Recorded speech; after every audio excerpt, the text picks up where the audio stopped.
The nation remembers the Monroes. Find out what a special sitting of the Court of Appeal means for Bahamians. The Bahamas Tonight, the National Report, starts now.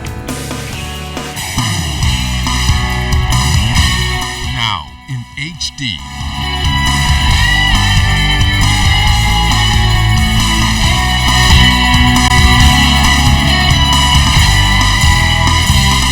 ZNS Network presents The Bahamas Tonight. This portion of the news brought to you by BTC Everyday.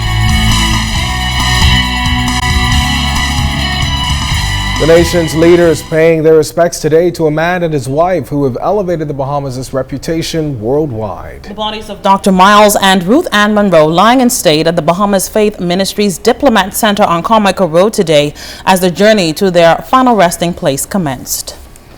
Well, tonight, the memorial service for Dr. Miles and his wife, Ruth Ann Monroe, is already underway at the Thomas A. Robinson National Stadium. Now, the service will feature a cadre of noted speakers and artists from the local and international community. Our Clint Watson is live from the stadium. Clint? There is absolutely nothing solemn about this. What is being called a celebration here at the National Stadium. Songs of praise that you hear in the background. Old-time Bahamian goodies. We just finished with the Bahamas Faith Ministries praise team, just really leaving the stadium electrified by the songs of praise and worship. This is a celebration of the life and legacy of Pastor Miles Monroe and of course his wife Ruth Monroe. And we can tell you while thousands have gathered here at the National Stadium to celebrate. Earlier today, it was the opportunity for the government to pay their respects to Dr. Miles Monroe and his wife Ruth Ann at a special ceremony when they were able to sign the book of condolences and meet with families. Take a look. The impact of Dr. Miles Monroe is just now being fully realized as the world pays homage. Known as a man who preached about purpose and kingdom leadership, his name is being lauded in circles globally, and in return the Bahamas, as it did during his life, continues to benefit from the connection of being his home. It's no surprise that as part of the state-recognized homegoing he'll receive Thursday, government officials personally paid respects by signing the Book of Condolence and saluting the mortal remains of Dr. Monroe and his wife Ruth Ann before meeting with family to offer support and comforting words. I indicated to the family assembled in the boardroom, which included the children, that this was a very sad occasion for me because on all of the occasions coming here, I was coming for an uplifting message or some kind of message, whatever the service was. And now I've come as a final farewell to a couple that inspired a country. Speaking to the Monroe children, Prime Minister the Right Honorable Perry Christie says he conveyed a message that he couldn't say from Parliament or in the National Stadium or at the funeral, but one that he felt every conviction to deliver. Their mother and father invested in them, lived long enough to see that investment flourish. Now, in the absence of their mother and father, I'm looking at them and I'm seeing their mother and father. To the son, your steps obviously must be ordered in the context of what your father represented. His whole message of purpose in life, you must find it and you must be seen to find it. To the daughter, your mother was a dignified pastor who exemplified dignity and grace and charm. Such will be yours because you are in fact going to live whatever they were. You're going to be able to live that for them.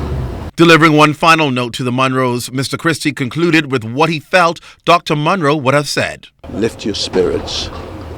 Better days will come. No matter how much you grieve, your mother and your father will always be with you. The Ministry of Tourism no doubt impacted the most by the global reach and ambassadorship of Dr. Miles Monroe through his books, audio recordings, television ministry, and busy speaking itinerary. Tourism Minister Obi Wolchcombe says his words will live on even though he is gone. There'll be many around the world, and of course the news stories, the clips, the articles, the fact that he was featured already in Time magazine.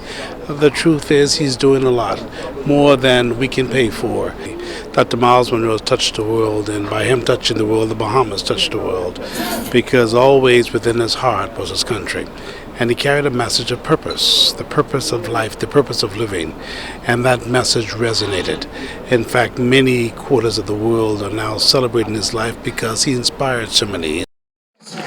As you can hear, just shouts in the background as the local artist Terrence Ford, Pastor Terrence Ford, just finished giving a soulful music rendition. There are a lot of international, local pastors that are here. If you can just pan the stage, you can see in the front of the stage, lots of pastors internationally and locally all coming here to show their support for Dr. Monroe and Pastor Ruth Ann Monroe. And of course, the program is expected to go on for about several hours tonight, and we'll be here to bring you all the details, of course, come tomorrow as they celebrate in this memorial service. But live from the National Stadium, Clint Watson for ZNS Network News. Back to you in the studio. Thanks, Clint. In other news tonight, after weeks of back and forth between Baha Mar officials and government over this disengagement of 190 employees, Baha Mar officials finally handed over documentation to the National Insurance Board on their staffing levels and release of those employees. Janae Ferguson has that story tonight. Baha Mar officials have finally turned over documents demanded by Minister of Labor Shane Gibson after firing some 190 employees last month.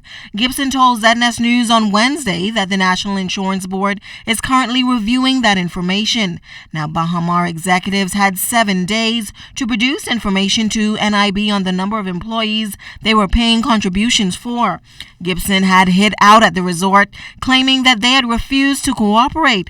Now that the documents have been turned in, Deputy Prime Minister Philip Davis expressed his disappointment with the way those employees were laid off. When I first heard the news that 190 persons were laid off at this time and in this season, I felt that it was quite frankly, an unfriendly act towards the Bahamian people and its economy. And the Minister of Labor is dealing with these matters, and hopefully we could accord to him the ability to find a happy medium. During a recent interview with ZNS News, Bahamas VP of Government and External Affairs Robert Sands pointed out that the 5,000 jobs promised by Baha Mar would not come all at once. We currently have on staff almost 350, so we are well on our way to achieving our goal. Mind you, the 5,000 number is a stabilized number. That's not the number on day one. I want to make that clear.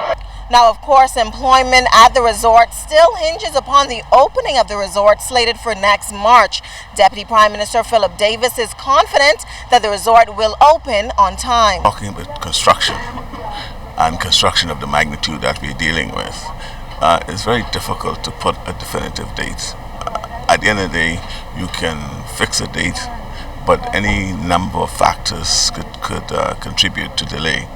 And I'm hopeful that they're able to meet their target. I am desirous of them meeting that target, and it only augurs well for the whole economy of the Bahamas if it does. And so we all are working together to ensure somehow that they can meet that targeted date. And as construction continues on the multi-million-dollar Baha Mar resort, Davis says they do not anticipate future layoffs. Janae Ferguson, ZNS Network News. This segment of the news is brought to you by Shell Quality Fuels.